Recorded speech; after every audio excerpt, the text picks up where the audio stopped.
सभी को good morning. सभी लोग एक बार क्लास में जुड़ जाइए और हम जो है क्लास शुरू करेंगे आज। ठीक है, सभी को गुड मॉर्निंग। सभी स्टूडेंट एक बार कमेंट कीजिए, आपको क्लास दिखाई दे रही है? सभी स्टूडेंट एक बार कमेंट कीजिए और जो है हम क्लास की तरफ बढ़ेंगे।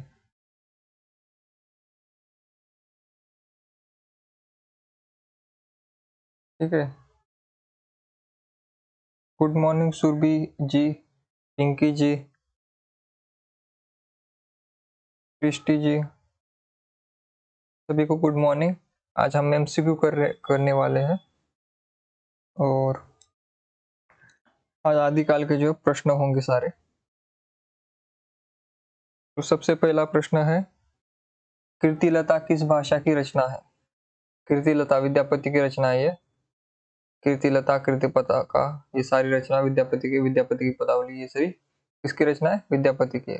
तो कीर्तिलता किस भाषा की रचना है?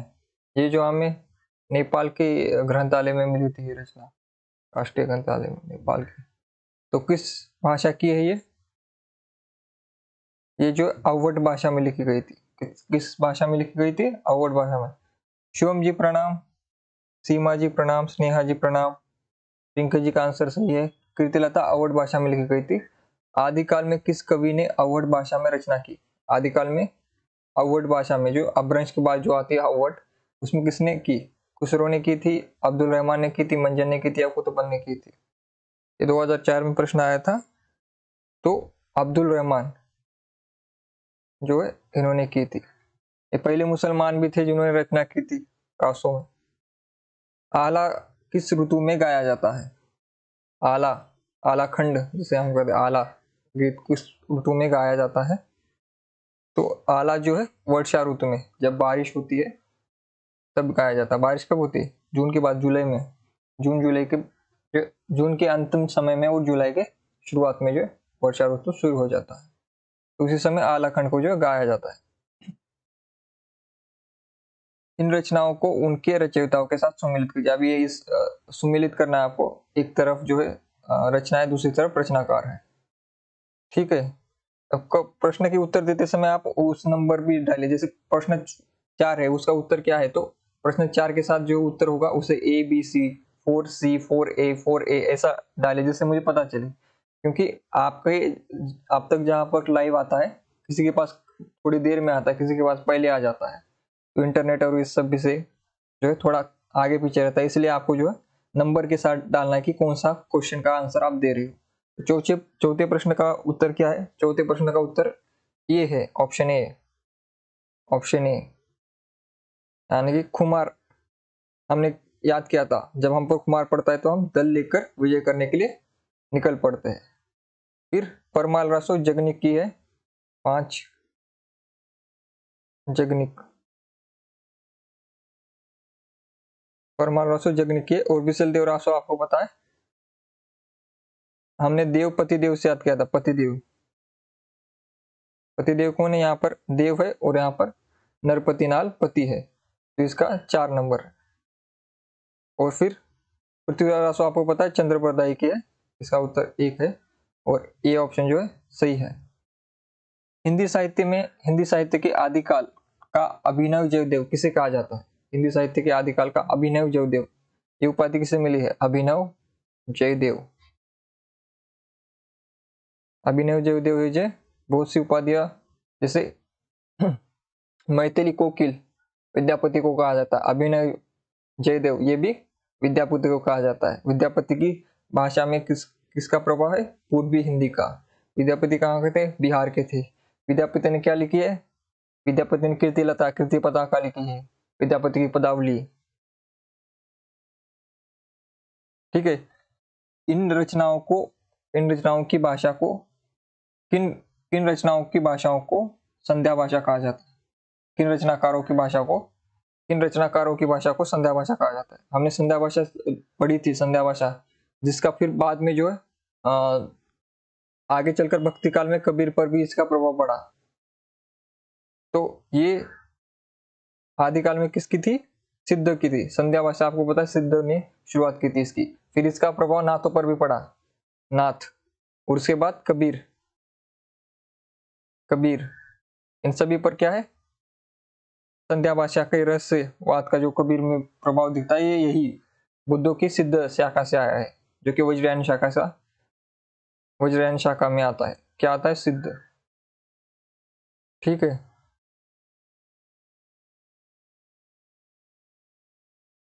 तो अभी हम यहाँ पर दूसरा प्रश्न देखते हैं।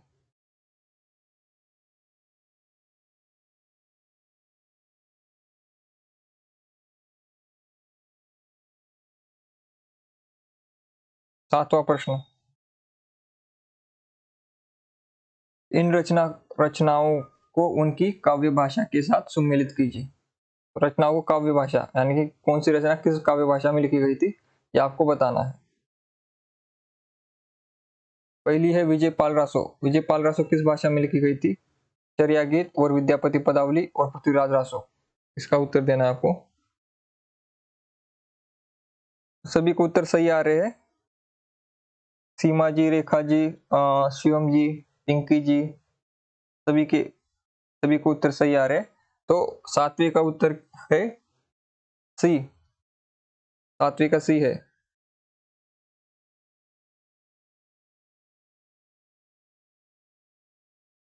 तो विजयपाल रासो क्या है? अपभ्रंश में लिखी गई थी। और चर्या गीत किस में लिखी गई थी? संध्या भाषा में लिखी गई थी। विद्यापति पदावली आपको पता है कि मैथिली में लिखी गई थी, क्योंकि मैथिली कोकिल कौन है? विद्यापति है। और उनकी पदावली भी मैथिली में लिखी गई थी। और पृथ्वीराज रासो हिंदवी में लिखी गई थी। और इसके बाद हम बढ़ते आगे आठवें प्रश्न पर। आचार्य शुक्ल के अनुसार हिंदी साहित्य का आविर्भाव कब से माना जा सकता है? तो उन्होंने अपने ग्रंथ की शुरुआत में ही, जो आप देखेंगे उनका जब पहला ग्रंथ के पहले पन्ने पर ही देखेंगे जहां से वो शुरुआत करते हैं, वहीं पर वो उन्होंने लिखा है। पहले दोहा और गाथा कहने से जैसे प्राकृत का जो अभाव होता था, वैसे दोहा या फिर दोहा कहने से अपभ्रंश का। तो उसके आगे जो थोड़ी लाइन के बाद आपको ये लाइन मिलेगी कि प्राकृत की अंतिम अवस्था से हिंदी साहित्य का आविर्भाव शुरू हुआ। ये पहले पन्ने पर ही है वहां पर। ये 2007 में जो आया था। आठ आठ का सी, सभी का उत्तर सही है। सभी स्टूडेंट का, निधि जी का, रेखा जी का, पिंकी जी का, शिवम जी का, सभी का उत्तर सही आ रहा है। अपभ्रंश के प्रथम महाकवि कौन थे? अपभ्रंश के प्रथम महाकवि कौन थे?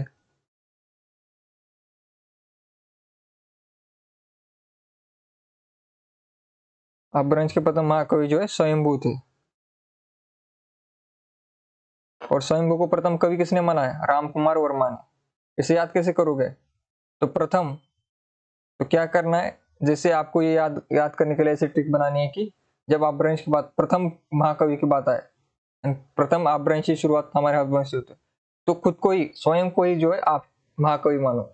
इससे ट्रिक करो को पूछा जाए अपभ्रंश का प्रथम कवि कौन है? मैं स्वयं, मैं ही हूँ। कौन है? तो मैं ही हूँ। प्रथम महाकवि कौन है? मैं हूँ, मुझसे बड़ा कोई नहीं।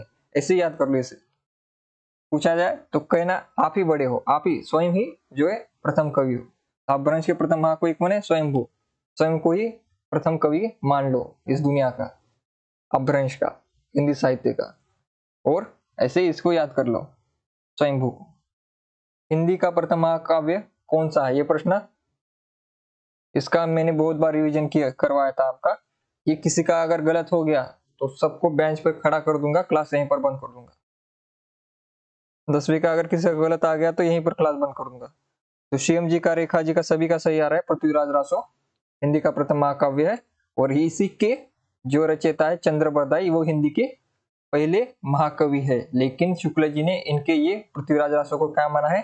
जाली माना है। अर्ध प्रमाणिक किसने माना है? हजारी प्रसाद द्विवेदी ने, ब्रजनंदन ने एक माना है, और उसके साथ श्याम सुंदर दास ने अर्ध प्रमाणिक माना है। और प्रमाणिक किसने माना है? मुष्टबंधु ने माना है।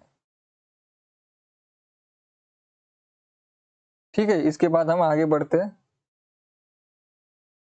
आदिकालीन साहित्य में वीर रस की रचनाओं में प्राय किस भाषा का प्रयोग किया गया? वीर रचनाओं में, वीर, इसे याद करना आसान है। वीर, वीर कौन है? वीर से याद कर लो। डिंगल, डिंगल क्या है? राजस्थानी। और राजस्थान को आपको पता है, राजस्थानी सूरमा, राजस्थानी राजपूत जो भी वीरता के लिए काफी प्रसिद्ध थे, उससे आपको याद करना है कि आदिकालीन साहित्य में वीर रस का प्रभाव, वीर रस की रचना किसमें की गई? डिंगल। डिंगल क्या है? अपभ्रंश, धन, राजस्थानी भाषा। अपभ्रंश और राजस्थानी का मिश्रण क्या होता है? डिंगल होता है। और डिंगल में ही वीर रस के रचनाएं हमें मिलती है। और याद कैसे करोगे? डिंगल भाषा किस कहाँ की है? राजस्थान की। राजस्थान के कौन होते हैं? राजपूत। तो हमारे आर्मी में भी राजपूत जो है एक टीम है हमारी, राजपूत होती है, मराठा होती है, अलग अलग गठ है हमारे, तो उसमें भी एक राजपूत आती है। तो उसे आपको याद करना है, डिंगल को वीर रस से जोड़कर। फिर शब्दानुशासन के लेखक, ये काफी महत्वपूर्ण है। शब्दानुशासन की हेमचंद्र। हेम शब्दानुशासन भी शब्द कभी कभी आएगा, हेम के साथ भी जुड़कर आ सकता है, और कभी कभी शब्दानुशासन भी आ सकता है। तो हेमचंद्र की रचना है ये। खलिक बरी, खलिक बारी, खलिक बारी जो है किसकी रचना है? ये अगर गलत कर दिया तेरा का तो मैं क्लास बंद कर दूंगा। तेरा का बताओ जल्दी। हाँ, हेमचंद्र की हेम शब्दानुशासन। हेम शब्द आ भी सकता है, कभी कभी नहीं आया तो भी आपको कंफ्यूज नहीं होना, हेमचंद्र लिखना है। शब्दानुशासन इतना भी आ गया तो भी आपको हेमचंद्र लगाना है। तो खलिक बारी किसकी रचना है? सभी का सही आ रहा है, आमिर खुसरो की रचना है। ये क्या है? डिक्शनरी है। कौन सी? फारसी हिंदी की। इनमें कौन सा युग्म संगत है?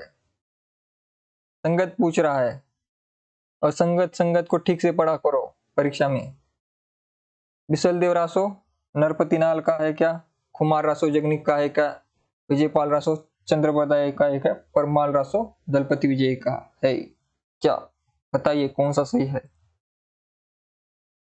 जैसे कि हमने याद किया था पति देव से, पति देव, तो यहाँ पर पति देव जुड़ रही है, यहाँ पर देव है, यहाँ पर पति है, तो बिसल देव रासो नरपति नाल का ही है।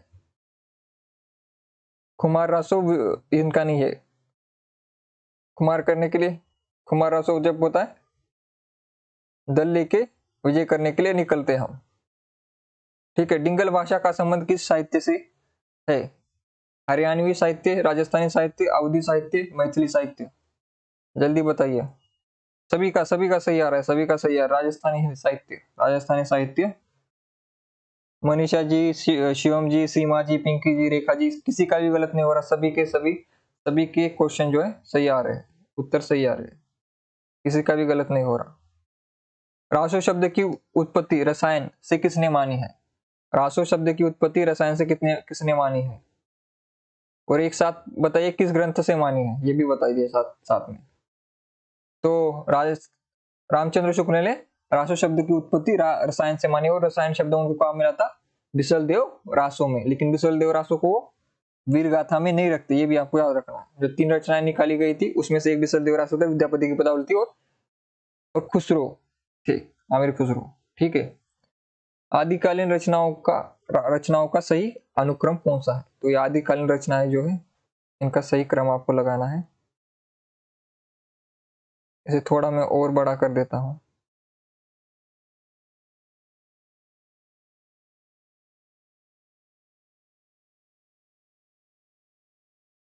ठीक है।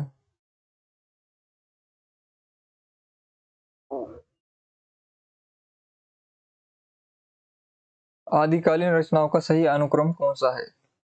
17 प्रश्न। तो 17 का ये है, सभी का उत्तर सही आ रहा है। 17 का ए है। सबसे पहले भरतेश्वर बाहुबली रास रचना है, उसके बाद स्थूलीभद्र रास है, फिर नेमिनाथ रास है, फिर संगीत रत्नाकर बात की है, भरतेश्वर बाहुबली पहले है। फिर पुष्पदंत, इनका ही नाम पुंड है। इनको बहुभूति कहा जाता है। इनकी शताब्दी कौन सी थी? इनकी थी 10वीं। 10वीं शताब्दी पुंड की थी। रचना काल की दृष्टि से निम्नलिखित कृतियों का सही अनुक्रम है। 19 का बताइए।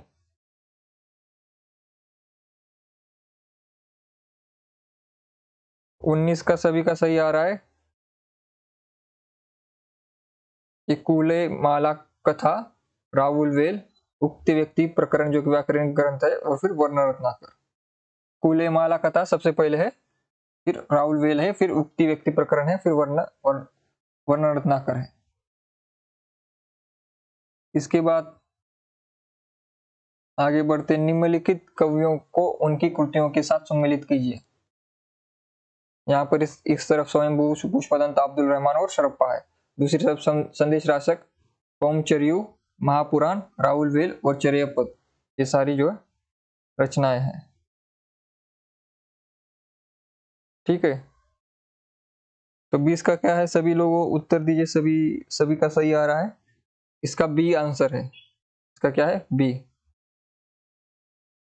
इसका आंसर क्या है, बी आंसर सही है।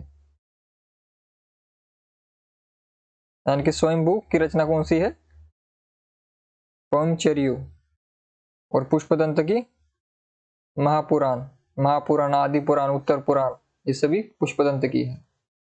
और अब्दुल रहमान की आपको पता है, संदेश राशक अब्दुल रहमान की है। और सब्रपा की रचना कौन सी है, तो चर्यापद सब्रपा की रचना है। आपको पुष्पदंत की रचना याद रखनी है, महापुराण, उत्तर पुराण।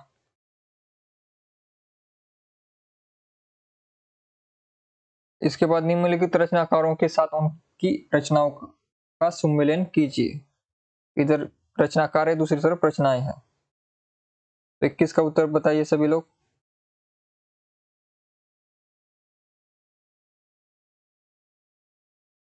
21 का सभी का सही आ रहा है। 21 का जो है, 21 का उत्तर ये है। यानी कि ज्योति सर ठाकुर की कौन सी रचना है, ठाकुर जी की वर्ण रत्नाकर। ठाकुर को क्या पसंद होता है, ठाकुर कौन होते, बड़े लोग, उनको रत्न पसंद होता है, रत्न। उनके पास रत्न भी होते, पैसा होता है बड़ा, तो ठाकुर रत्ना, वर्ण रत्नाकर। फिर दामोदर भट्ट, उक्ति व्यक्ति प्रकरण, क्या है, व्याकरण। और भट्ट जी क्या लिखेंगे, व्याकरण लिखेंगे। फिर नरपति लाल पतिदेव से हमने याद किया था, बिसल देव रासो। फिर रोड कवि की राहुल वेल। इसमें क्या है, नक्षिक वर्णन है। और प्रथम नक्षिक वर्णन किसमें है, राहुल वेल। राहुल नाम की क्या है, ते स्त्री का नाम है, एक नायिका का नाम है। इसमें क्या है, नक्षिक वर्णन है कि सर के बालों से लेकर पैर के नाखून तक का स्त्री का वर्णन रोड कवि ने किया था राहुल वेल में। राहुल एक स्त्री का नाम है। ठीक है, आगे बढ़िए, बहुत टाइम हो गया।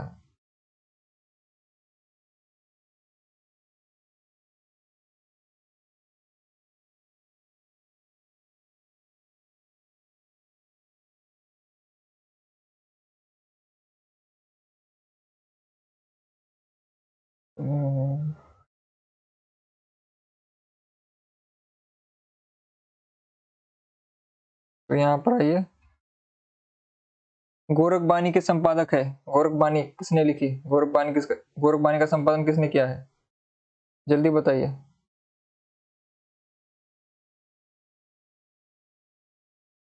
गोरखबानी का संपादन किसने किया है, 22 का। सभी का सही आ रहा है, पीताम्बर दत्त बड़तवाल। सभी का जो है सही आ रहा है। निधि जी का, सुरभि जी का, रजनी जी का, शिवम जी का, अनु जी का, मनीषा जी का, सभी का जो है, रेखा जी का, सभी का उत्तर जो है सही है। गोरखबानी का संपादन जो है पीताम्बर दत्त बड़तवाल ने किया है। सजन सकारे जाएंगे, नयन मरेंगे रोय, उक्ति है किसकी है, 30।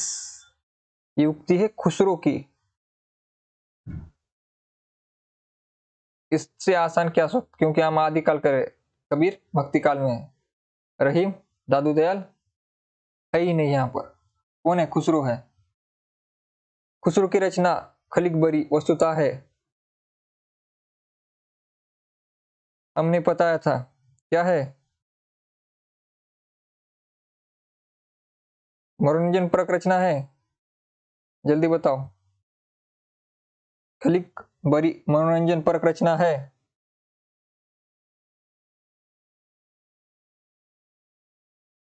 खलिक बरी क्या है? मनोरंजन है ना उसमें। चॉइस का बताओ जल्दी। मनोरंजन है। अच्छा, मनोरंजन है। अरे मैं कह रहा हूँ मनोरंजन है, डी लगाओ। नहीं लगाओगे? अच्छा, सभी का सही आ रहा है। फारसी हिंदी शब्दकोश ही है। मैं देख रहा था किसी का गलत होगा, कोई भटकेगा, कोई भटक नहीं रहा है यहाँ पर।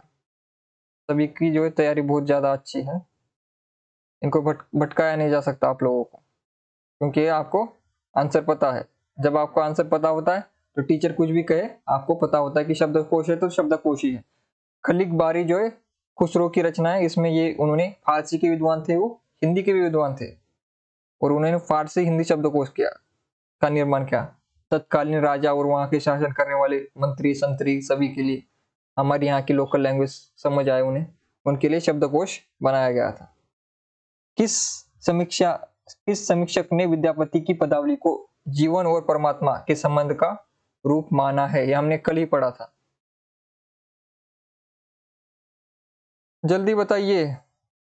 परमात्मा वो जीवन और परमात्मा का संबंध माना है। देखिए किसी का गलत नहीं हुआ, किसी ने डी नहीं लगाया चॉइस का। सभी को पता है हिंदी फारसी शब्दकोश है। तो 25 का जल्दी बताइए, 25 का क्या है? 25 का आंसर दीजिए सभी लोग। 25 काम 25 हो गया ना यहाँ पर।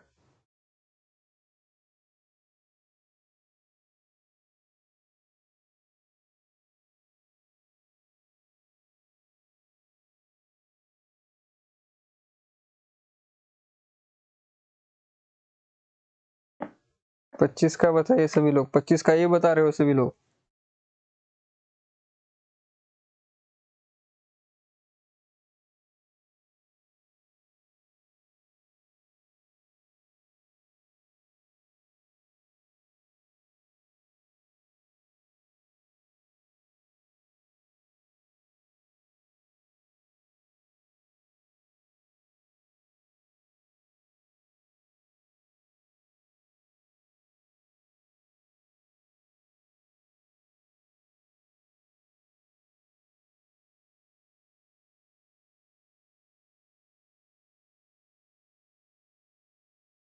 पच्चीस का क्या है?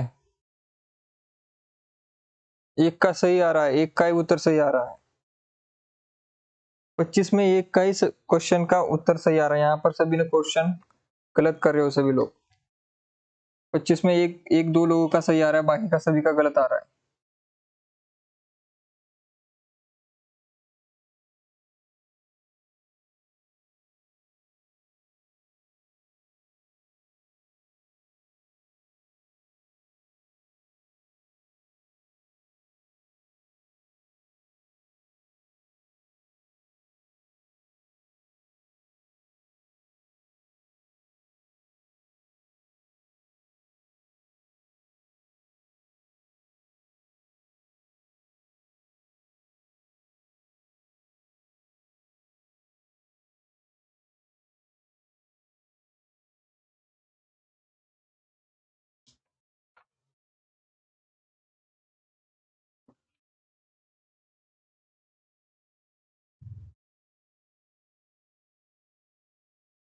पच्चीस में क्यों कंफ्यूजन है सभी को?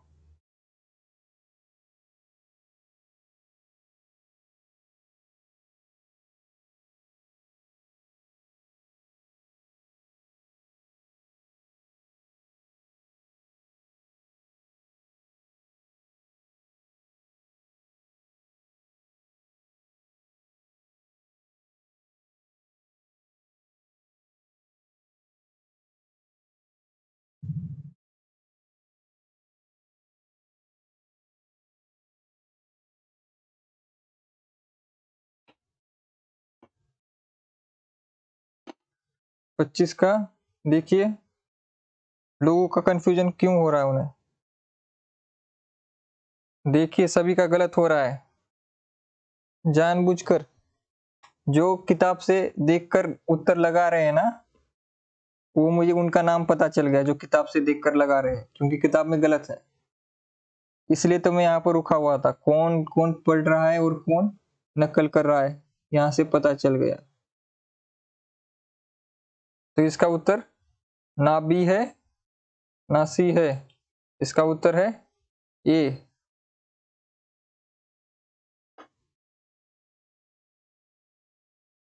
हजारी प्रसाद द्विवेदी।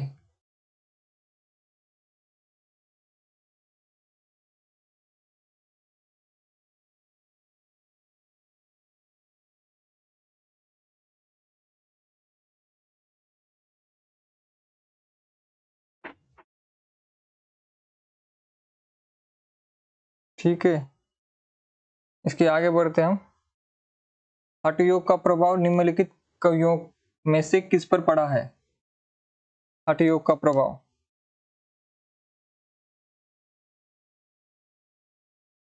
हठयोग का प्रभाव किस पर पड़ा है?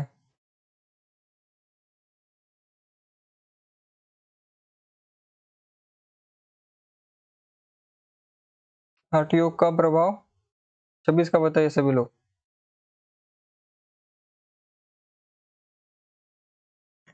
हठयोग का प्रभाव किस पर पड़ा है? 26।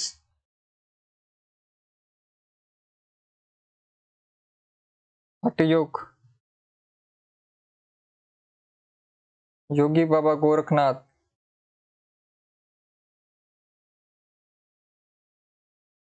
हठयोग का प्रभाव गोरखनाथ पर पड़ा है। हठयोग नाथ, नाथ संप्रदाय। काल के काल के अनुसार निम्नलिखित कृतियों का सही अनुक्रम क्या है? कुमार रासो, बिसलदेव रासो, चंदमबाला रास और पौमचरियो।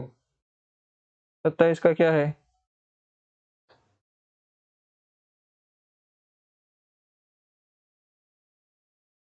पहले पौमचरियो आएगा, फिर कुमार रासो, फिर बिसलदेव रासो, फिर चंदनबाला रास।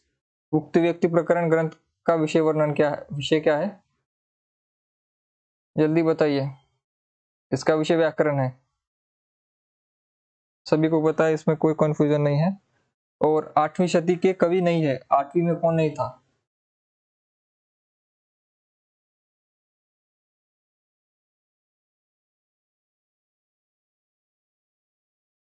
तो हेमचंद्र जो है 8वीं शती के नहीं है। स्वयंभू, सबरप्पा, सरप्पा, इनका जो 8वीं सदी से जो संबंध है, हेमचंद्र का नहीं है।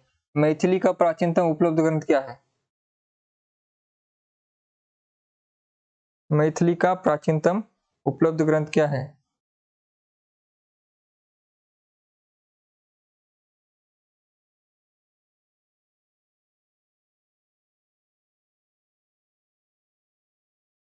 एक मिनट आपको रुकिए।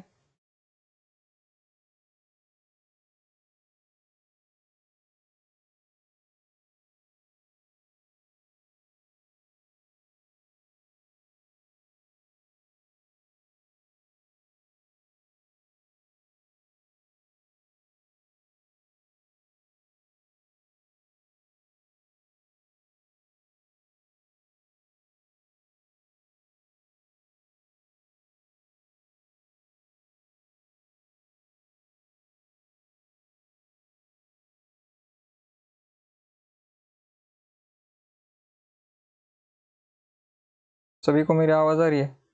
मैथिली का प्राचीनतम ग्रंथ कौन सा है? आपको पता है, वर्ण रत्नाकर है।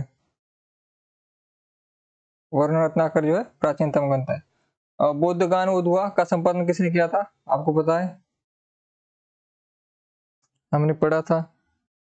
हरप्रसाद शास्त्री ने जो है इसका संपादन किया था। दोहा या दुआ किस भाषा का लोकप्रिय छंद है? ये दोनों कथन जो है, शुक्ल जी ने भी ये कथन कहा है और हजारी प्रसाद द्विवेदी ने भी कहा है। दोनों ने थोड़ा बदल कर कहा था। तो ये अपभ्रंश का अपना छंद है। और गाथा या गाहा किसका है? प्राकृत का। प्राकृत की तीसरी अवस्था क्या है? अपभ्रंश है। पहली अवस्था क्या है? पाली है। दूसरी क्या है? प्राकृत है। तीसरी क्या है? अपभ्रंश है। कबीर की अपेक्षा खुसरो का ध्यान बोलचाल की भाषा की ओर अधिक था। ये कथन किसका है? ये कथन शुक्ल जी का है। शुक्ल का कथन है ये। ठीक है, तो यहाँ पर देखिए रामचंद्र शुक्ल, डी ऑप्शन। और हमने कल याद किया था संदेश नाम से, संदेश किसकी से, संदेश, संदेश राशक अद्यमार अब्दुल रहमान ही संदेश राशक है। तो संदेश शब्द आते ही संदेश राशक आपको लगा देना है, इसमें कोई डाउट नहीं होना चाहिए। तो निम्नलिखित रचनाओं को उनकी रचनाकारों के साथ सम्मिलित कीजिए। जय मयंक जस चंद्रिका हमने याद करा था, फिर पृथ्वीराज रासो याद किया था, श्रावकाचार्य याद किया था, नेमिनाथ रास भी जो है याद किया था। तो इसका उत्तर क्या है, बी है, क्योंकि आपको पता है जैन जय मयंक जस चंद्रिका हमने याद किया था मधुकर से, चंद्र मधु से याद किया था। पृथ्वीराज रासो को पतिदेव से याद किया था, पतिदेव नहीं, पृथ्वीराज रासो को नहीं किया था, सॉरी। पृथ्वीराज रासो चंद्र बरदाई की रचना है, पृथ्वीराज रासो चंद्र बरदाई ऐसे याद किया था हमने, पृथ्वीराज रासो चंद्र बरदाई और मधु चंद्र से जय मयंक जस चंद्रिका को याद किया था। श्रावकाचार्य हमने बाहुबली से देवसेन से याद किया था। और फिर नेमिनाथ रास जो है सुमति मणि की है, सुमति मणि की रचना है। फिर इसके बाद प्रकाशन वर्ष के अनुसार निम्नलिखित रचनाओं का सही अनुक्रम है। 36 का बताइए। तो सबसे पहले श्रावकाचार्य देवसेन की आती है, और उसके बाद भरतेश्वर बाहुबली रास, चंदन बाला रास और रेवंत गिरी रास जो है अंत की रचना है। इसके बाद रचना काल की दृष्टि से निम्नलिखित कृतियों का सही अनुक्रम है। तो आपको ये याद होना चाहिए पहले कौन सी आई थी रचना और बाद में कौन सी आई थी, ठीक है। क्योंकि दोहा कोश जो है पहले आया था, दोहा कोश, श्रावकाचार, संदेश राशक और कीर्तिलता। कीर्तिलता कीर्तिपदा का बाद की रचनाएं हैं विद्यापति की। संत मत के अलावा शब्द या फिर शब्द का प्रचलन और किस पंथ में हुआ था? शब्द का आपको पता है, कबीर ने किससे ग्रहण किया है ये शब्द शब्द, हमने पढ़ा भी था जब हम पढ़ रहे थे।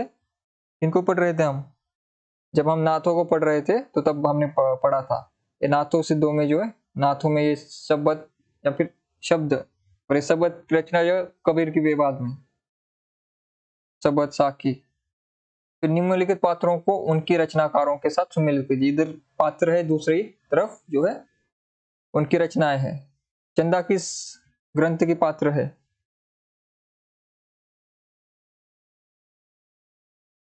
यहाँ किसके ऑप्शन जो है, इसके ऑप्शन अगली पीपीटी में है, तो इसको आगे करना पड़ेगा। तो यहाँ पर ऑप्शन है इसके,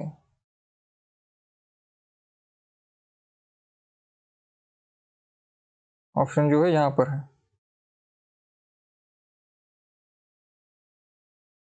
यहाँ पर जो है ऑप्शन है इसके,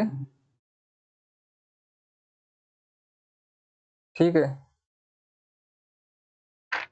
तो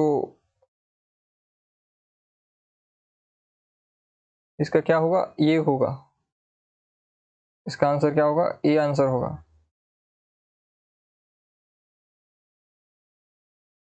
यानी कि हम पिछली पीपीटी में जाते हैं,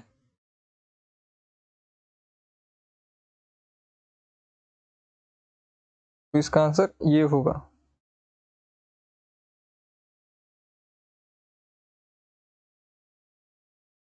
इसके बाद डिंगल कवियों की वीर गाथाएं, निर्गुण संतों की वानियां, कृष्ण भक्त या रागानु भक्ति मार्ग के साधकों के पद, राम भक्ति या वेदी भक्ति मार्ग के उपासकों की कविताएं, सूफी साधना से पुष्ट मुसलमान कवियों के तथा ऐतिहासिक हिंदू कवियों के रोमांस और रीति काव्य, ये छह धाराएं अपभ्रंश कविता का स्वाभाविक विकास है।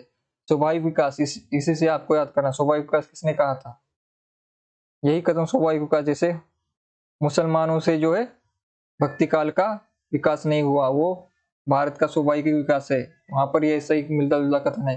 किसका ये कथन? तो ये हजारी प्रसाद द्विवेदी का। तो हजारी प्रसाद द्विवेदी ने ये कथन कहा था। ठीक है। कुंडलिनी के उद्बुद्ध होने पर जो स्फोट होता है उसे क्या कहते हैं? तो ये आपको पता है कि कहां पर आता है? ए सिद्धों में आता है, बुद्ध में नाथ। नाथ जो होता है कुंडलिनी के उद्बुद्ध से जो है नाथ का जो है स्फोट होता है। निम्नलिखित रचनाओं को उनकी रचनाकारों से सुमेलित कीजिए।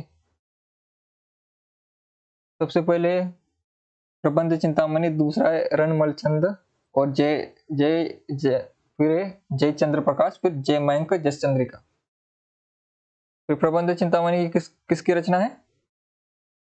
जल्दी बताइए। प्रबंध चिंतामणि जैनाचार्य मेरुतुंग की है। और रणमल छंद किसकी है? रणमल छंद किसकी रचना है? श्रीधर की। इसे याद कैसे करना है? रणछोड़ दास, इसका नाम है श्री कृष्ण का नाम है, क्योंकि वो रण छोड़कर भाग गए थे तो उनको रणछोड़ दास भी कहा जाता है। तो रणमल छंद श्रीधर की रचना, श्री को श्री हरि कृष्ण से याद करो। रणमल छंद श्रीधर की रचना है। प्रबंध चिंतामणि जैनाचार्य मेरुतुंग की है। जय चंद्र प्रकाश किसकी है? भट्ट केदार की है।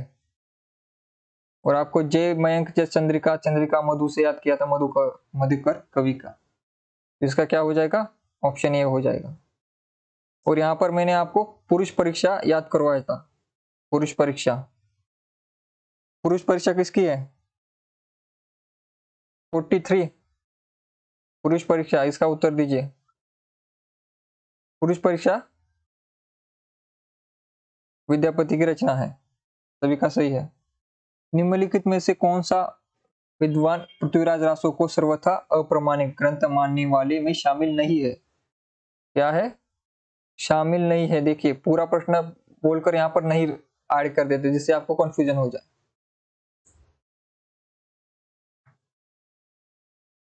इसमें कौन नहीं है? हमने याद करवाया था आपको।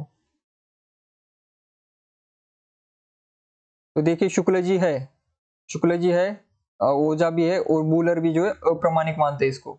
लेकिन जो मोहनलाल विष्णुलाल पांडे जो इसे नहीं मानते। रामवृक्ष बेनीपुरी के अनुसार लेखन काल के दृष्टि से विद्यापति की रचनाओं का सही अनुक्रम क्या है? तो विद्यापति की रचनाएं सबसे पहले कौन सी लिखी गई? बेनीपुरी के अनुसार पहले कीर्तिलता लिखी, फिर भूप परिक्रमा, फिर पुरुष परीक्षा, फिर कीर्ति पताका। तो क्या है? पहले वो लता, वृक्ष की लता बनाते हैं, और उस लता से जो पृथ्वी की परिक्रमा कर देते हैं उस लता को पकड़कर। और फिर उससे क्या होता है? उनकी परीक्षा होती है, पुरुष होते हैं उनकी परीक्षा हो जाती है, उनको परीक्षा देनी होती है भू परिक्रमा करके, और फिर कीर्ति पताका, उनका पताका लहराता है। ऐसे याद कर लो आप। पहले वो लता तैयार कर लेते हैं क्योंकि उनको पृथ्वी की परिक्रमा करनी है, उसे पूरा लता के साथ जोड़कर, और फिर उसकी परीक्षा हो जाएगी फिर कीर्ति पताका। ऐसे आपको याद करना है। कीर्ति लता, भू परिक्रमा, पुरुष परीक्षा, कीर्ति पताका, क्योंकि अंत में पताका होगी, जय होगी। ऐसे आपको याद कर लेना है। फिर निम्नलिखित रचनाओं को उनके रचनाकारों से सुमेलित कीजिए। फिर राहुल वेल, मैंने आपको बता था राहुल क्या है? श्री का नाम है, नायिका। नक्षिक वर्णन की, हिंदी की पहली नक्षिक वर्णन की रचना है ये। किसकी है ये? रोड कवि की है। फिर कुमार जब चढ़ता है फिर क्या करते हैं हम? दल लेकर विजय करने के लिए निकल पड़ते हैं। और फिर आगे चंदन बाला रस असगु की है, चंदन बाला रस असगु की है। और फिर योगाचार्य किसकी है? डुम्बिप्पा की रचना है। यहाँ पर मैं थोड़ा और जूम कर लेता हूँ पीपीटी को।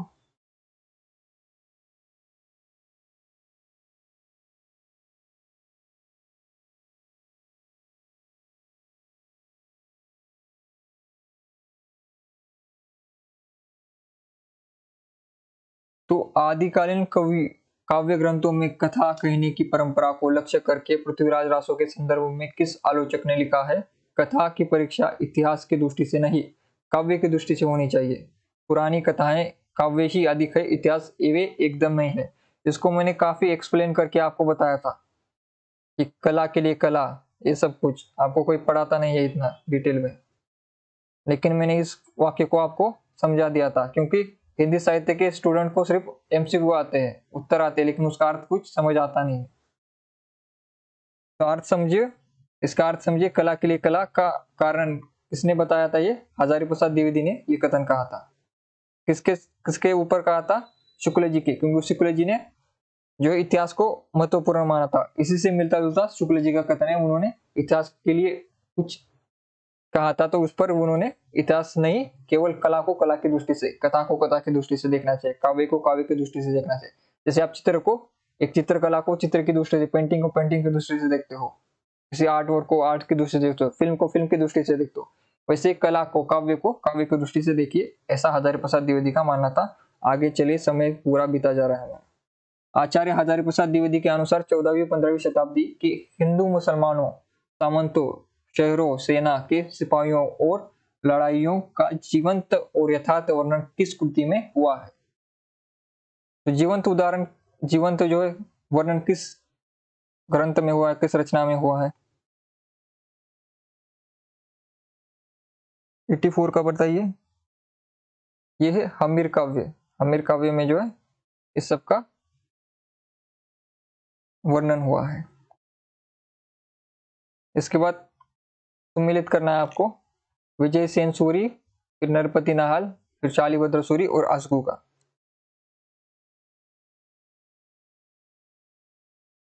ठीक है,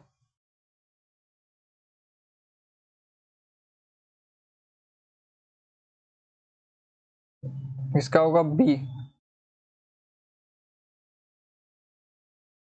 क्योंकि विजय सेन सूरी की रेवंतगिरी रास है, और फिर इसकी नलपति हमने याद किया था पतिदेव से, नरपति का बसिल देव, और शालिभद्र सूरी को आपको पता ही है, भरतेश्वर बाहुबली उनकी रचना है, भरतेश्वर बाहुबली रास। और आसगू कई की चंदन बाला रास जो है रचना है, आपको पता है। आगे बढ़ते, सिद्धों में प्रचलित महामुद्रा शब्द का अभिप्राय है। सिद्धि हेतु आसन का एक रूप, सिद्धि हेतु की जाने वाली एक क्रिया, सिद्धि प्राप्ति हेतु स्त्री संसर्ग, और सिद्धि प्राप्ति हेतु स्त्री से विरक्ति। 50 का बताइए। सभी के सही आ रहे हैं, जमाल जी की, रंजनी जी के, निधि जी की, शिवम जी का, रेखा जी का, सभी के आंसर जो है सही आ रहे। सभी लोग एक बार जो है क्लास को लाइक शेयर और कमेंट कीजिए जल्दी से, क्लास को लाइक शेयर और कमेंट कीजिए जल्दी।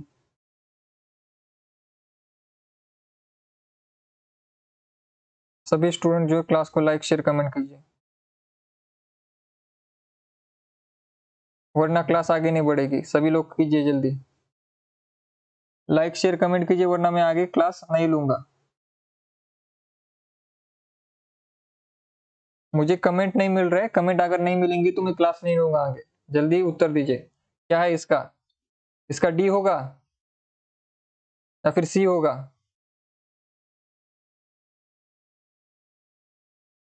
देखो सभी का गलत हो रहा है अभी। देखो एक स्टूडेंट का गलत हुआ है, बताओ। एक ने बी बताया, एक ने सी बताया, जल्दी बताओ, जल्दी बताओ।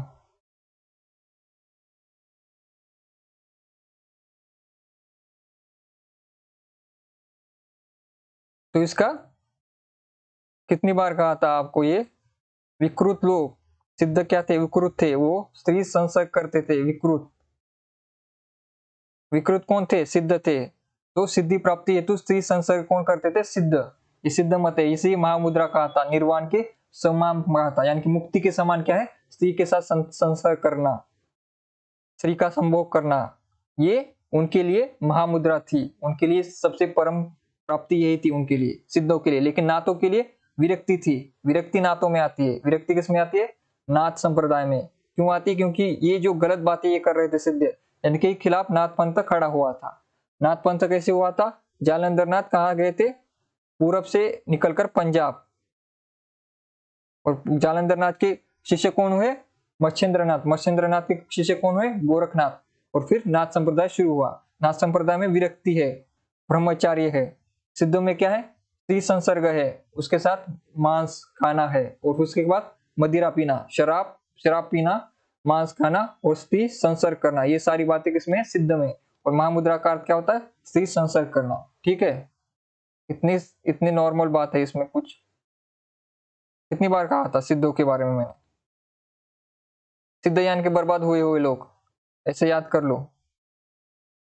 तो बर्बाद जो होते वो कैसे काम करते? ऐसे ही काम करते।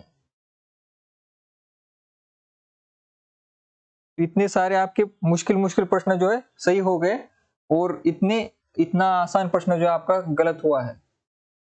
अगर आपके बाकी सारे प्रश्न गलत हो जाते तो भी मैं एक बार मान लेता, लेकिन इतना आसान क्वेश्चन आपने गलत कर दिया, ये मुझे बहुत बुरा लगा।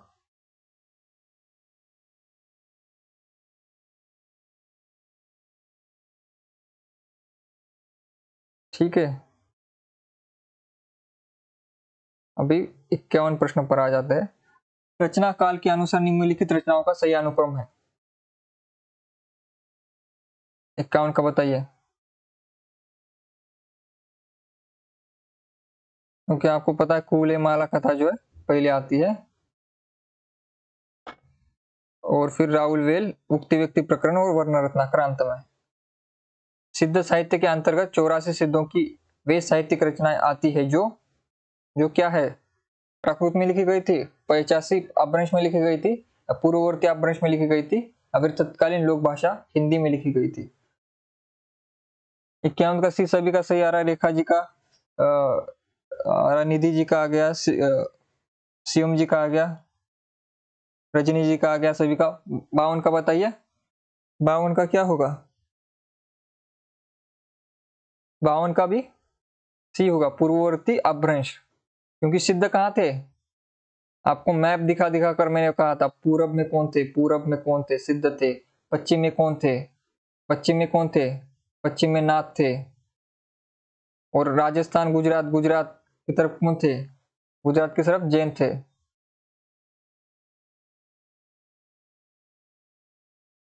तो ये नक्शा दिखाकर आपको आपको मैंने 10 बार बताया, 10 बार पढ़ाया। अगर इसके बाद अगर गलत करोगे तो कुछ नहीं हो सकता फिर, क्योंकि इंडियन मैप दिखाकर आपको कोई नहीं पढ़ा था, क्योंकि लोगों को इंडियन मैप डाउनलोड भी करना नहीं आता। ऐसे ऐसे टीचर है यहाँ पर। ठीक है,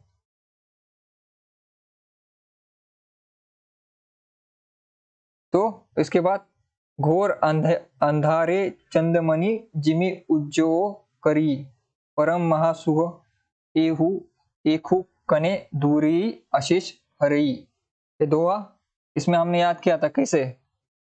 इसे याद किया था, किससे संबंधित है? इसका उत्तर क्या होगा? महासुख महासुह का तत्सम रूप है।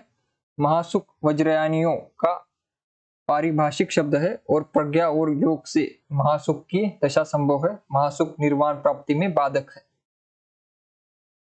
जल्दी बताइए, क्योंकि इस पर हमने बहुत चर्चा की है और काफी आसान है।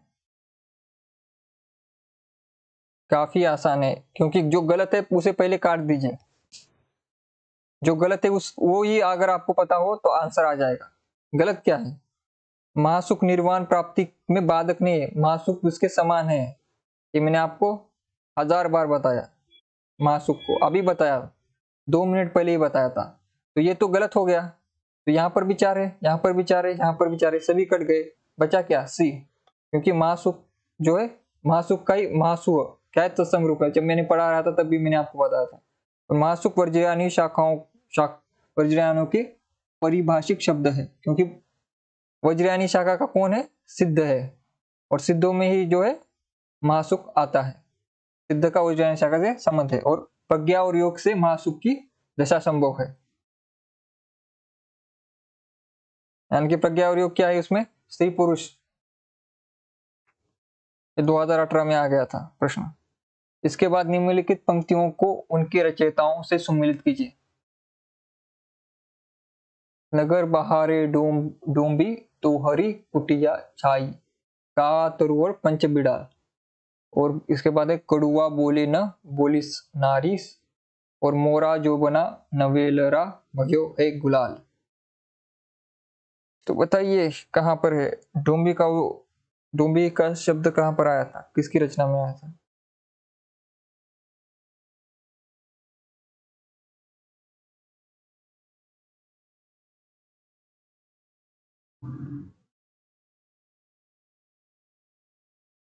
तो इसका आंसर है ए। क्या है इसका आंसर? ए। क्योंकि ये डोंबी शब्द मैंने कहा था किसका है? कनप्पा का। और कावा तुरुवर पंच बिड़ाल किसका है? लुइप्पा का।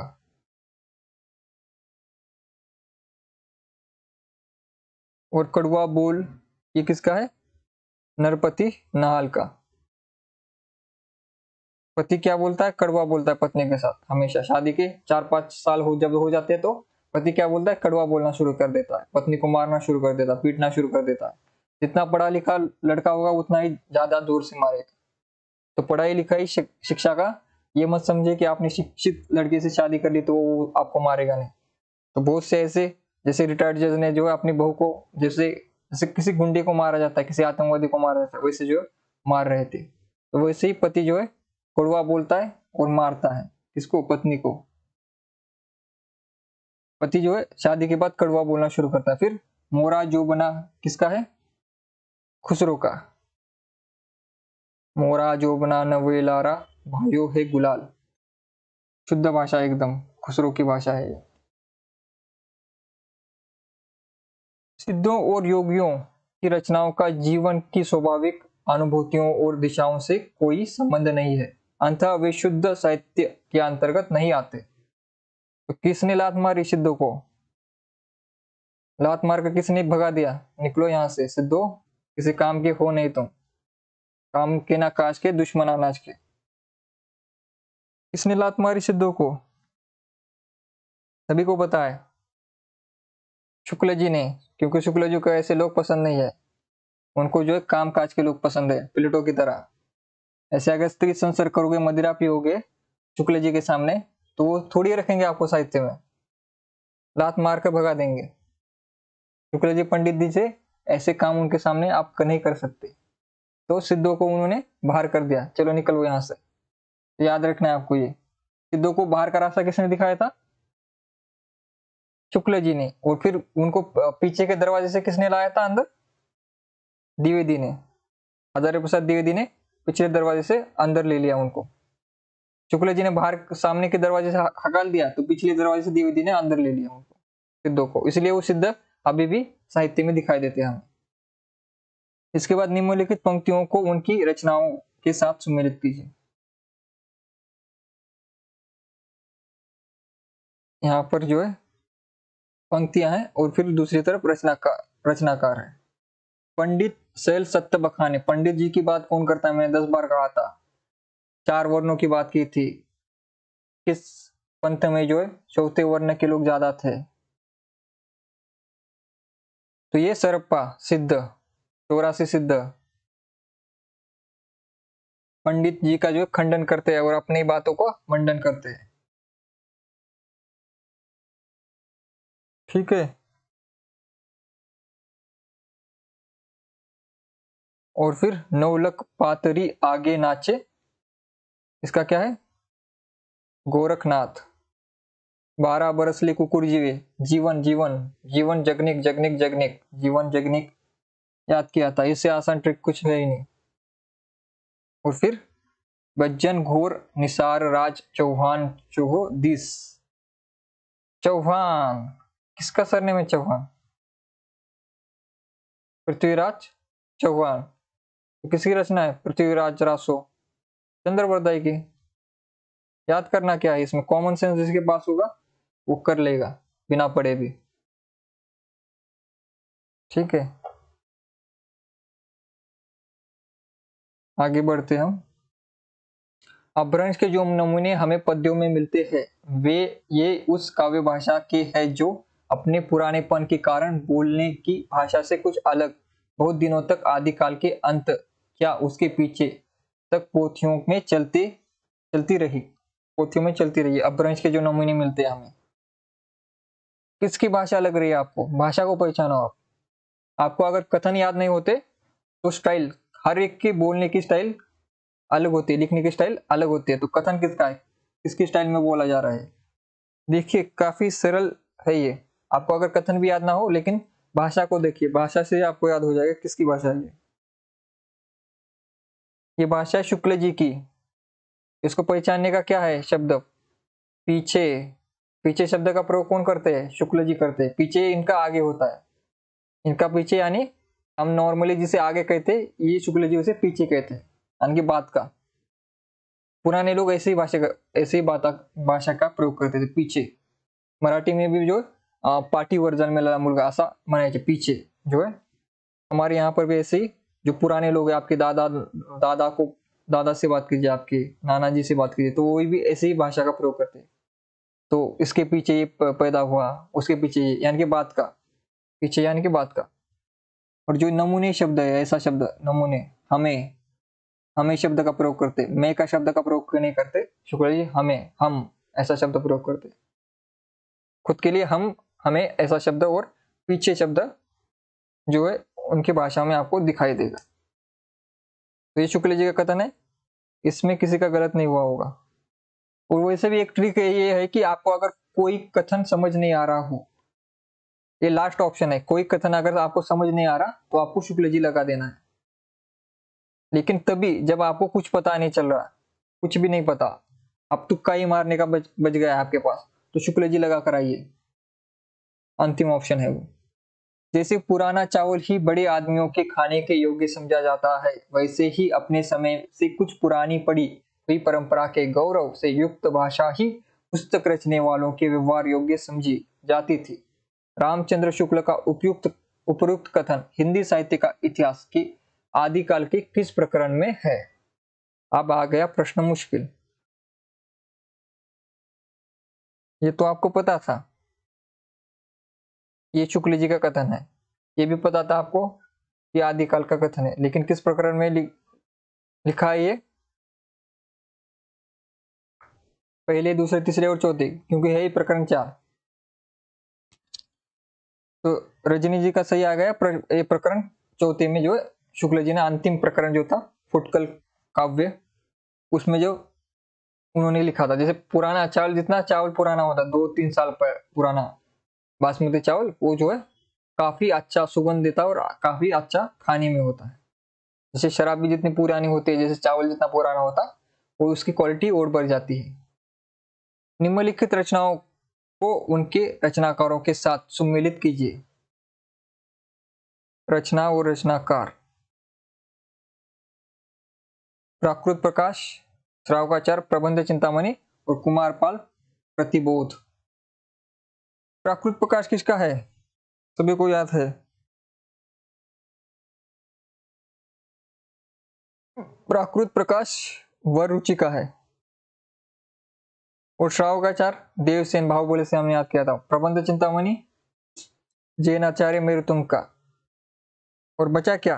कुमारपाल प्रतिबोध। तो जो बचा हुआ है सोम प्रभु सूरी का है, इसीलिए ऑप्शन ये सही हो जाएगा। आदिकाल के नामकरण एवं उनकी प्रस्तुतता इस प्रकार है।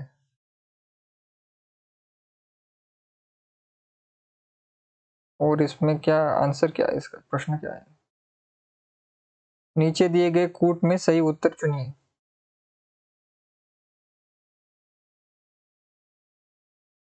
यहाँ पर ये है कूट, और ये पीछे जो है प्रश्न है 60 का।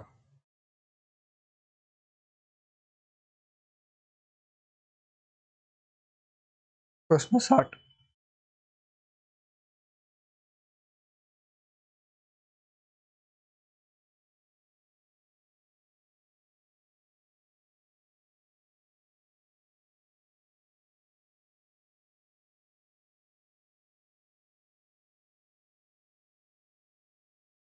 तो इसमें गलत कौन से है?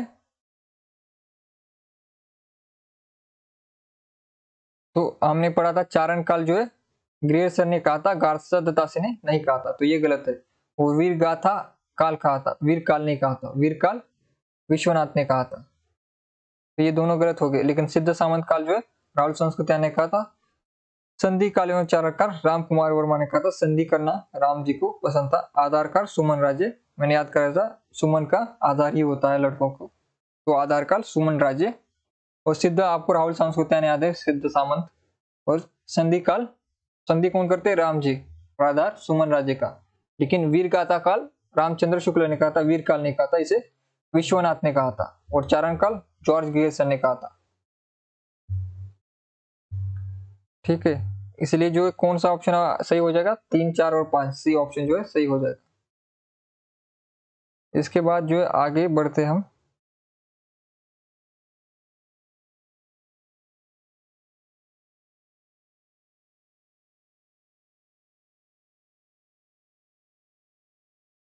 आगे है, निम्नलिखित में से कौन सा युग्म असंगत है।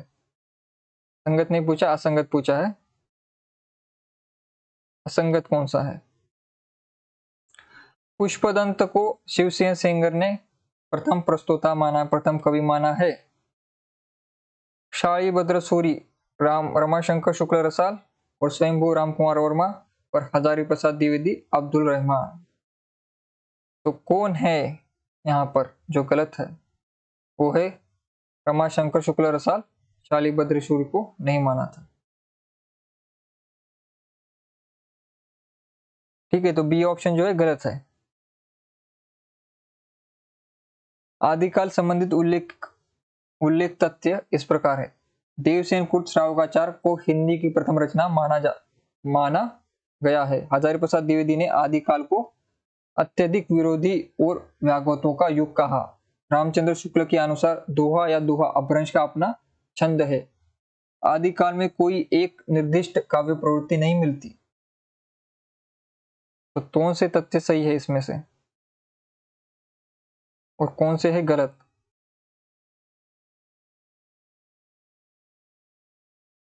62 का बताइए।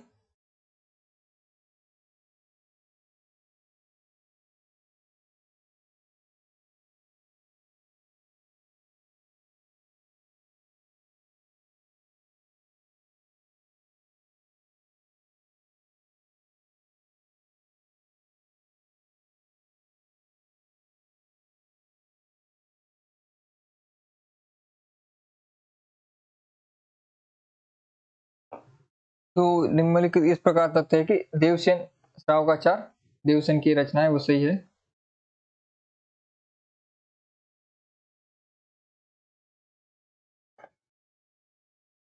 सभी का जो है सही आ रहा है उत्तर, 62 का ये सही है। इसके बाद स्वयंभू के ग्रंथ निम्नलिखित है। ओमचर्यु, स्वयंभू छंद और नय कुमार चर्यु और कृष्णमेर चर्यु। इसमें से कौन सा सही है। स्वयंभू के कौन से ग्रंथ सही है।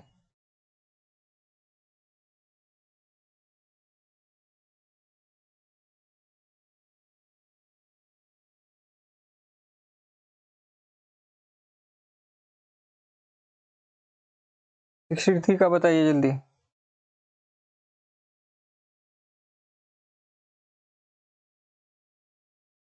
इसको मैं ऑफ कर देता हूँ।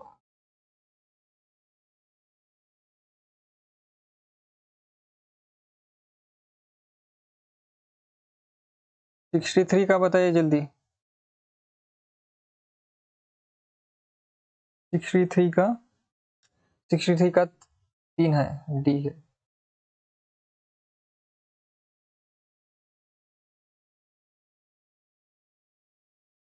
प्राकृत पेंगलम से संबंधित तथ्य इस प्रकार है। इसमें प्राकृत और अपभ्रंश के छंदों की विवेचना के रूप में विभिन्न कवियों के छंद संकलित है। इसमें संकलित 8 छंदों के आधार पर ही रामचंद्र शुक्ल ने अमीर रासों की कल्पना की। प्राकृत पेंगलम सूत्र के नाम से भी प्रख्यात इस ग्रंथ का संकलन 13वीं शती में लक्ष्मीधर ने किया था। इसमें विद्याधर, शारंगधर, जज्जल, बब्बर आदि विभिन्न कवियों की रचनाएं मिलती है।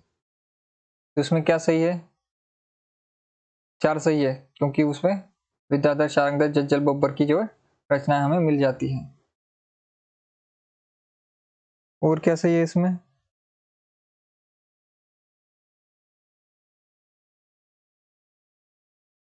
इसमें इसमें संकलित 8 छंदों के आधार पर रामचंद्र शुक्ल ने इसे हमिरासो की कल्पना पर माना, और इसमें प्राकृत और आभरण छंदों की विवेचना के रूप विभिन्न छंद संकलित है। तो 1, 3, 1, 2 और 4 सही है, और बी जो आंसर इसका सही है। रामचंद्र शुक्ल ने 84 सिद्ध के अंतर्गत इनमें से किस योगिनी के रूप में उल्लेखित नहीं किया? इसको योगिनी के रूप में उल्लेखित नहीं किया, यानी कि जो 84 सिद्ध थे उसमें जो 3 स्त्रियां बताई थी उन्होंने, उन 3 स्त्रियों में से एक स्त्री यहाँ पर जो है, जो नहीं है इसमें।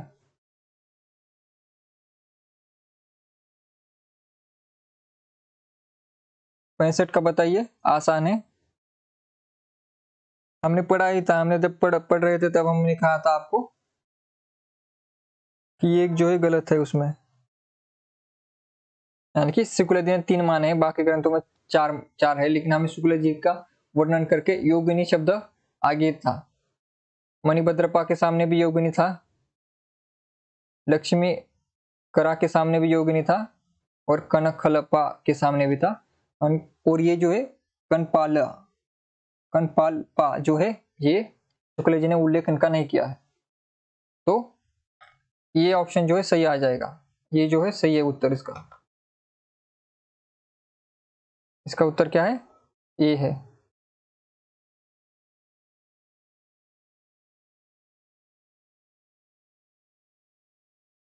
तो इसके बाद हम सिद्धों में वह कौन थे जिनकी साधना से प्रभावित होकर उड़ीसा के राजा दरिकपा और उनके मंत्री डेंगिप्पा उनके शिष्य हो गए?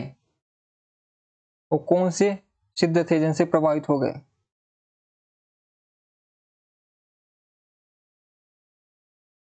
तो वो थे लोईप्पा, और लोईप्पा का स्थान क्या है? सभी सिद्धों में बड़े थे, मतलब स्थान इनका बड़ा है, इसलिए इनका प्रभाव भी बड़ा है, और उन्होंने राजा को भी अपना शिष्य बना लिया। तो देखिए इतना प्रभाव था, इतने पावरफुल ये थे कोंडुइप्पा। लेकिन प्रथम कौन है? सरप्पा प्रथम है, लेकिन प्रभाव किसका है सिद्धों में भी? लोईप्पा का सबसे ज्यादा ऊंचा स्थान है। तो ये लोईप्पा जो है इसके राइट आंसर है इसका, लोईप्पा के शिष्य बने। उसके बाद भक्ति आंदोलन के पूर्व सबसे शक्तिशाली धार्मिक आंदोलन गोरखनाथ का भक्ति मार्ग ही था। गोरखनाथ अपने युग के सबसे बड़े नेता थे, सबसे बड़े नेता।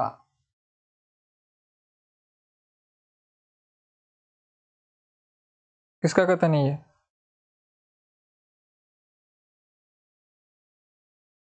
ये कथन है द्विवेदी का। द्विवेदी ने कहा था, नेता की बात द्विवेदी ने की थी, बड़े नेता गोरखनाथ। तो गोरखनाथ को उन्होंने बड़ा नेता कहा था, किसने? हजारी प्रसाद द्विवेदी ने। फिर काव्य शास्त्र के प्रसिद्ध कश्मीरी आचार्य अभिनव गुप्त ने अपने तंत्रालोक में कौन से नाथ की वंदना की है? अभिनव ने कौन से नाथ की वंदना की है?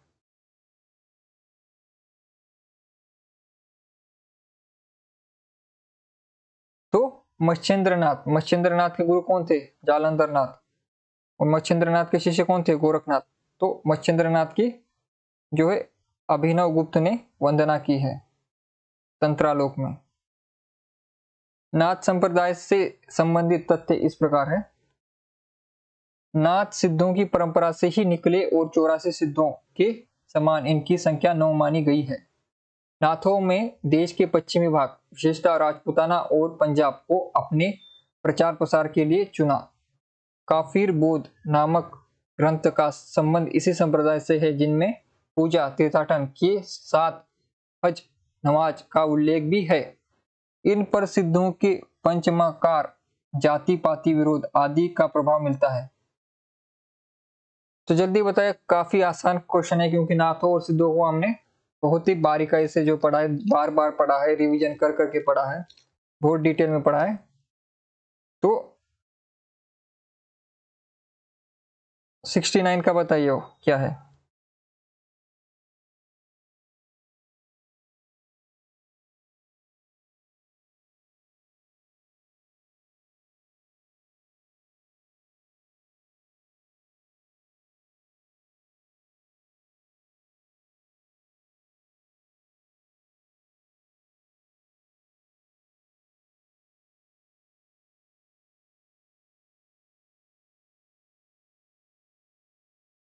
जल्दी बताइए इसका।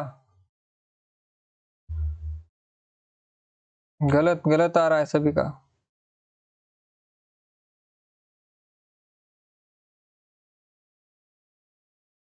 गलत है, गलत है। इसका आंसर डी होगा, क्योंकि नाथ सिद्ध की परंपरा से निकलकर 84 सिद्धों के समान इनकी संख्या 9 माने गए। 9 नाथ और 84 सिद्ध, सही बात है। ये नाथों में देश के पश्चिम भाग विशेषतः राजपूताना और पंजाब को अपना प्रचार प्रसार का के लिए चुना। ये भी सही है, क्योंकि जालंधर नाथ गए थे, फिर मच्छिंद्रनाथ और गोरखनाथ पंजाब की तरफ, और ये भी सही है। ये सही है, ये सही है। काफिर बोध, काफिर बोध इनकी रचना नामक रचना इस का संबंध इस संप्रदाय से है जिसमें पूजा तीर्थाटन के साथ हज नमाज का भी उल्लेख है। और सबसे पहले बात है कि नाथ और सिद्ध पूजा तीर्थाटन इन सबको मानते नहीं है। नाथ और सिद्ध इसी के खिलाफ थे, क्योंकि ये निकले ही चौथे वर्ण से, जहां पर उनको अन्याय होता था। इनको मंदिर में जाने का प्रवेश का अधिकार नहीं था, तो पूजा तीर्थाटन की बातें क्यों करेंगे? ये बात आपको समझनी चाहिए पहले। तो ये गलत है, गाइड से देखकर जो उत्तर मत लगाइए, ये गलत है। और इन पर सिद्धों के पंचमाकार जाति पाति विरोध आदि का प्रभाव मिलता है, क्योंकि जाति पाति का विरोध मैंने तब भी पढ़ाया था। जाति पाति सिद्ध भी नहीं मानते थे, सिद्ध नहीं मानते थे, और नाथ नाथ भी नहीं मानते थे। क्यों नहीं मानते थे? क्योंकि ये चौथे वर्ण से आते थे। 10 बार कहा, मुझे 10 बार कहा था, चौथे वर्ण से ये आते हैं लोग। क्यों ये जाति पाति क्यों मानेंगे फिर? क्योंकि उन पर ही जाति पाति का जो है प्रहार होता था, क्योंकि ये खुद ही उस जाति से आते थे जिनको अछूत माना जाता था। तो अछूत खुद बोलेगा, मैं अछूत, दूसरों को अछूत बोलूंगा, खुद अछूत दूसरे को बोलेगा कि तुम अछूत हो। ये कॉमन सेंस आपको लगाना चाहिए। तो ये सही है। तो 1, 2 और 4 ये सही है, तीसरा गलत है। ठीक है, तो जो गाइड से देखकर लगा रहे हैं ना, उनका हमेशा गलत ही होगा। गाइड से देखकर मत लगाओ। काफिर वो देख क्यों लिखेंगे? काफिर शब्द कहां से? इस्लाम धर्म प्रभावित हो। काफिर किसे कहा जाता है? जो इस्लाम धर्म को मानता नहीं है, जो इस्लाम धर्म के जो मक्का मदीना हज को नहीं मानता, जो शराब पीता है, उसे काफिर कहा जाता है। तो काफिर वो नाथ क्यों लिखेंगे? नाथों का और मुसलमानों का क्या संबंध है? और हज क्यों जाएगा? कोई नाथ वाला जो बुद्ध धर्म से आया है वो हज जाएगा, वो पूजा करेगा। बुद्ध धर्म में कौन पूजा करता है? बताइए मुझे, बुद्ध धर्म में कौन सा देव है? ये मुझे एक बात बताइए, बुद्ध धर्म में देव कौन है? मुझे एक देव, एक भगवान का नाम बताइए बुद्ध धर्म का। जो बौद्ध है, बौद्ध धर्म में देव कौन है? कौन है देव? मुझे बताइए। बौद्ध लोग देव को नहीं मानते, ईश्वर को नहीं मानते, उसमें ईश्वर ही नहीं है। तो आप कौन सी पूजा, कौन सा तीर्थाटन करने जाओगे?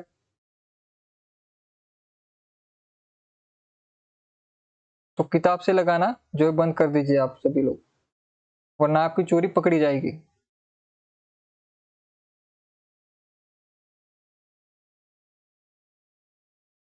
गाइड से नहीं लगाए तो फिर कैसे आ गया वही उत्तर जो गाइड में आता है?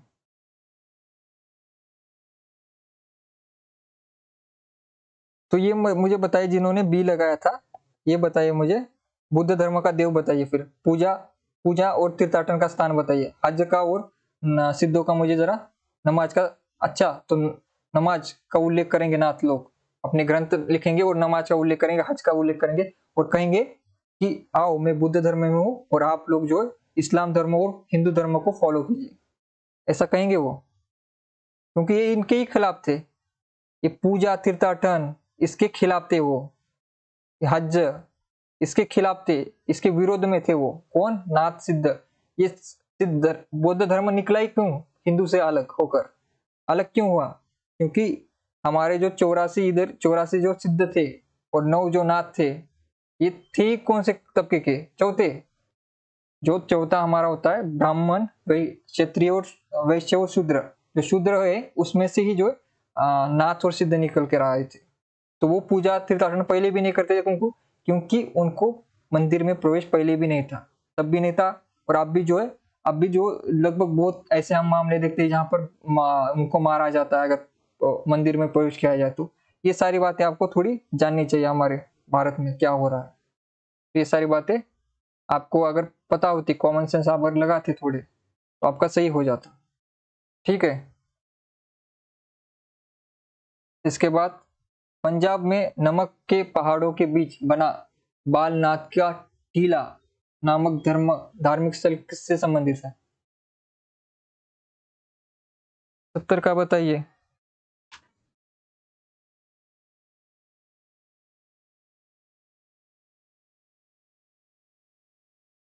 बालनाथ का टीला किससे है संबंधित?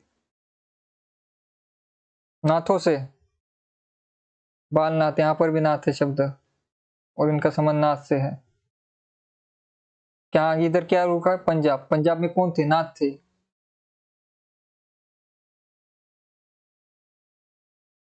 तो आपको पंजाब में कौन चले गए थे? पश्चिम में कौन थे? नाथ थे। पूरब में कौन थे? सिद्ध थे। और जैन कहाँ थे? गुजरात और दक्षिण में। तो बालनाथ का टीला किस ग्रंथ में वर्णित है? अब देखिए नाथों की कौन सी रचना है।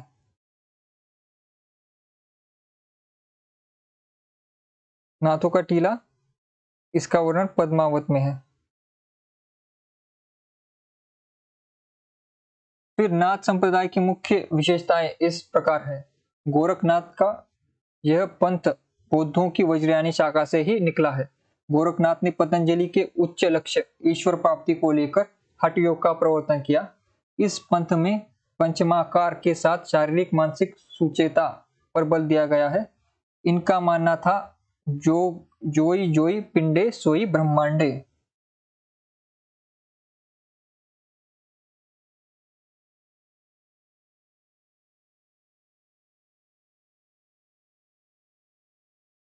तो इसमें क्या है? इसका आंसर होगा बी, कि जोई जोई पिंडे सोई ब्रह्मांडे गोरखनाथ का ही है। यानी कि जो घट में है वही ईश्वर में, यानी कि जो कण कण में ईश्वर है और पूरे जो ब्रह्मांड में जो है वही एक इंसान में भी है। तो जो जो जो पिंड में है वही ब्रह्मांड में भी है, यानी कि एक में जो है और पूरे विश्व में जो है एक कण में भी आपको वही मिलेगा। तो सभी एक दूसरे से मिले हुए। और नाथ पंथ का ये बौद्ध वज्रायन शाखा जाया था, पतंजलि के ईश्वर के उच्च लक्ष्य को लेकर ये चलता था। तो ये सभी सही है। तो इसके बाद आगे चलिए।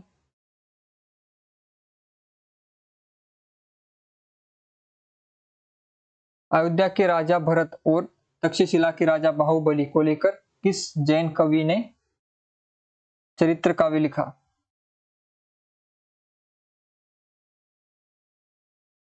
तो ये जैन कवि थे शालिभद्र सूर्य। आपको पता है शालिभद्र सूर्य कौन थे? जैन थे।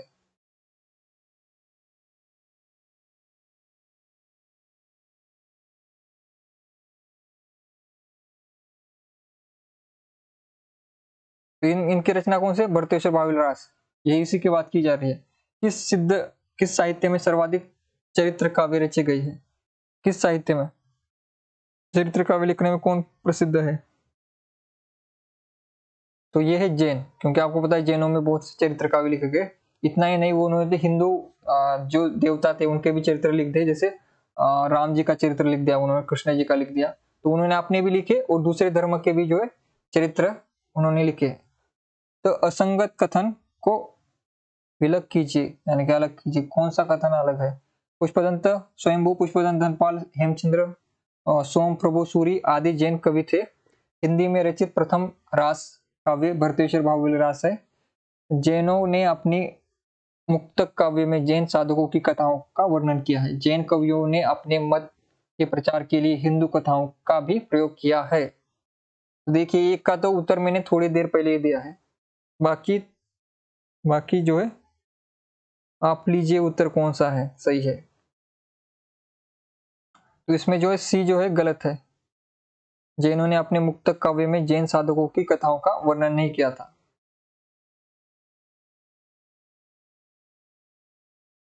ये बाकी ये जो स्वयंभू, पुष्पदंत, धनपाल, हेमचंद्र, ये सभी जो है जैन ही थे।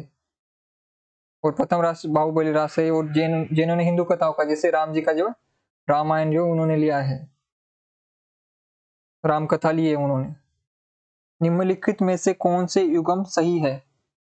जसहर चरयू, चर्यापद, डोंबी गीतिका और श्रुति पंचमी कथा। इसमें से कौन से सही है?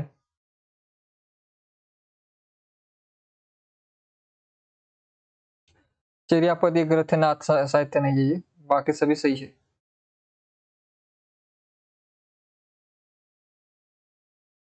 ये जो है,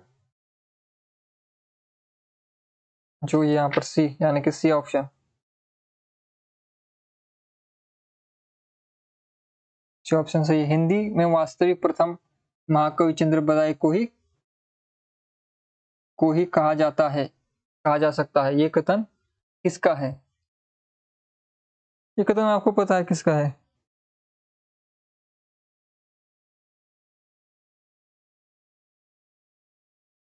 ये कथन मैंने आपको बताया था, एक तो शुक्ल ने कहा है, दूसरा कथन मिश्र बंधु ने कहा। मिश्र बंधु ने पहले कहा था कि चंद्र बरदाई को ही प्रथम कवि कहा जा सकता है, और मिश्र बंधु के ही ग्रंथ का आधार किसने लिया? शुक्ल जी ने लिया है। तो चंद्र बरदाई को किसने कहा है प्रथम महाकवि कहा जा सकता है? तो मिश्र बंधु ने। ये ग्रंथ ना तो भाषा के इतिहास की और न साहित्य के इतिहास के जिज्ञासुओं के काम का है। इस रासो ग्रंथ के संदर्भ में, किस रासो ग्रंथ के संदर्भ में रामचंद्र शुक्ल ने कहा, ये कथन हमने पढ़ा था और मैंने आपको 2-3 बार बताया भी था। ये इसका उत्तर सभी को पता होगा।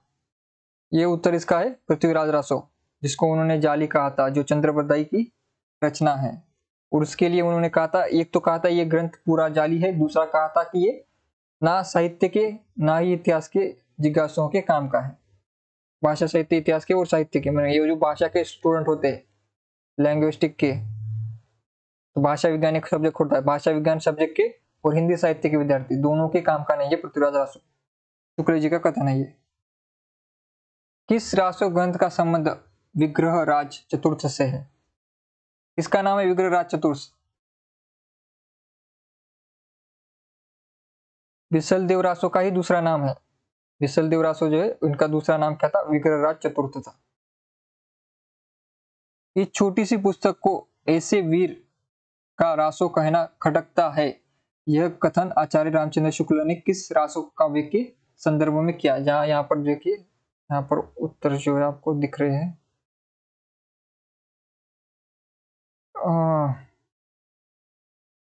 तो ये आपको पता है किस में जो है सिर्फ श्रृंगार के हमें पद मिलते हैं, वीर गाथा जो है मिलती नहीं है।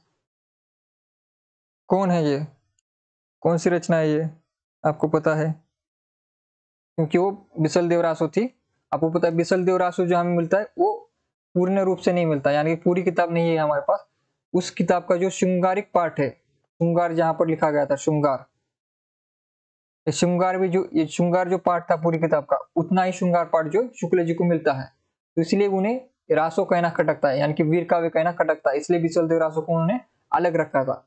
लेकिन माना यह जाता है कि बिसल देव रासो में वीर काव्य भी था, लेकिन वो हमें मिलता नहीं, केवल श्रृंगारिक काव्य हमें मिलता है। इसलिए देखिए यहाँ पर रासो होने के बावजूद अगर कोई क्वेश्चन पूछे कि यहाँ पर रासो है फिर वीर काव्य क्यों नहीं कहा, इसमें वीर काव्य होगा लेकिन हमें उपलब्ध नहीं हुआ। शुक्ल जी को उपलब्ध क्या हुआ? उसका सिर्फ श्रृंगारिक पार्ट। इसलिए उन्होंने ये कहा इस छोटी सी पुस्तक क्यों हो गई? ये तो रासो ग्रंथ था, बड़ा सा ग्रंथ, उसमें से थोड़ा सा ही पार्ट उनको मिला था। तो इस छोटी सी पुस्तक को ऐसे वीर का रासो कहना खटकता है, ये बिसलदेव रासो के लिए शुक्ल जी ने कहा था। विद्यापति ने कीर्तिलता की रचना अवध भाषा में की है। यह अवध का अर्थ है। अवध का अर्थ क्या है? हाँ भैया,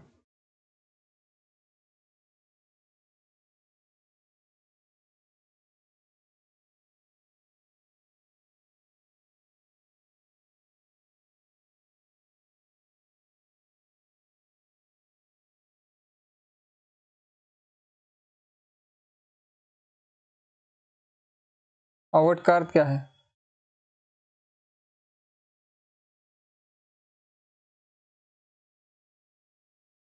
विद्यापति के संदर्भ में पूछ रहा है, तो विद्यापति की आपको भाषा याद करनी है। विद्यापति क्या है? मैथिली युक्त विकसित अपभ्रंश भाषा, अवध। क्योंकि मैथिली कोकिल किसे कहा जाता है? विद्यापति को। विद्यापति कहाँ के थे? बिहार के थे। और बिहार की एक बोली क्या है? मैथिली, जिसे 22 मान्यता प्राप्त भाषाओं में रखा गया है। तो जब पूछा जाए विद्यापति की कीर्तिलता की रचना अवध भाषा में की गई है, यहाँ अवध का अर्थ क्या है? मैथिली भाषा से विकसित अपभ्रंश। असंगत कथन का चयन कीजिए। पृथ्वी चंद्रकृत मातृ का प्रथमाक्षर दोहरा प्रथम बावनी काव्य है। कवि राजा बंकिम दास के कुकवि पत्तीसी में सर्वप्रथम डिंगल का प्रयोग किया गया। फिर हिंदी में दोहा चौथाई में चंद में भगवत गीता का अनुवाद सर्वप्रथम हरिभद्र सूरी ने किया। और इसके बाद है जगत सुंदरी प्रयोगशाला एक वैदिक ग्रंथ है, इसके रचयिता अज्ञात है। तो मैंने आपको एक याद करने के लिए बताया था, वही गलत है। यहाँ पर कल ही पढ़ाया था हमने, फिर से रिवीजन किया था हमने। तो यहाँ पर ये जो सर्वप्रथम ये नहीं थे, ये गलत है।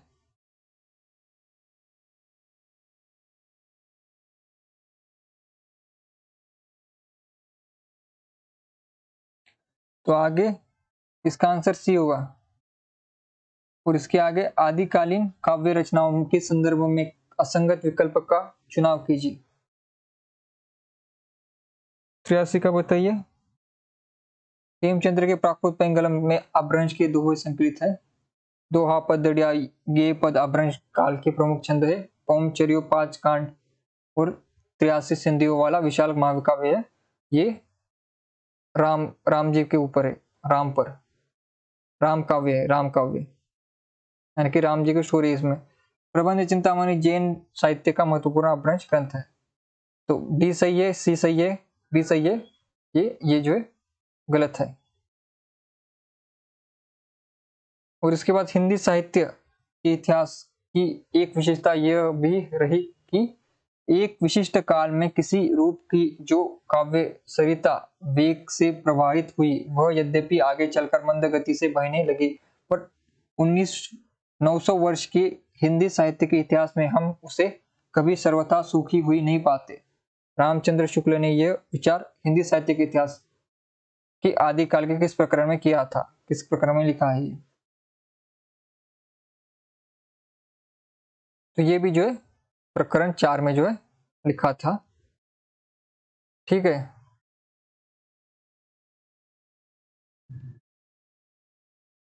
तो आज की क्लास यहीं पर हम समाप्त करेंगे और कल से जो है भक्ति काल की शुरुआत होगी।